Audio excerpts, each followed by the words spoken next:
Hi అండి. అందరికీ నమస్తే. ఈరోజు నీతి కథ. అనగనగా ఒక ఊరిలో ఒక కుక్క ఉంది. ఆ కుక్కకి 6 బుజ్జి కుక్క పిల్లలు ఉన్నాయి.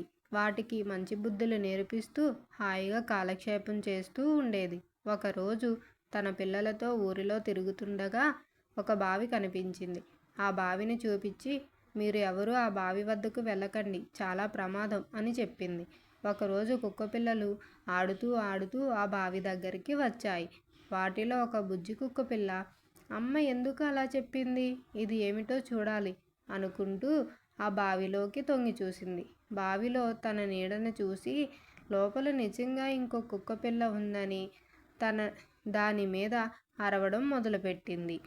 లోపల ఆ కుక్క ప్రతిబింబం దీనిలాగే అరవడం చూసి దానితో పోట్లాడడానికి లోపలికి ఒక దూకు దూకింది.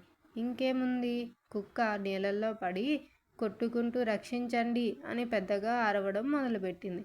ఆ దారినే వెళుతున్న ఒక రైతు, అయ్యో కుక్క నీళ్ళల్లో పడిపోయింది పాపం అని దానిని బయటకు తీసుకొని వచ్చి రక్షించాడు.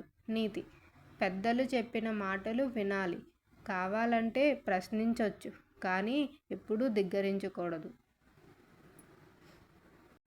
ఇలాంటి మరిన్ని మంచి కథల కోసం please like, share, subscribe to my channel.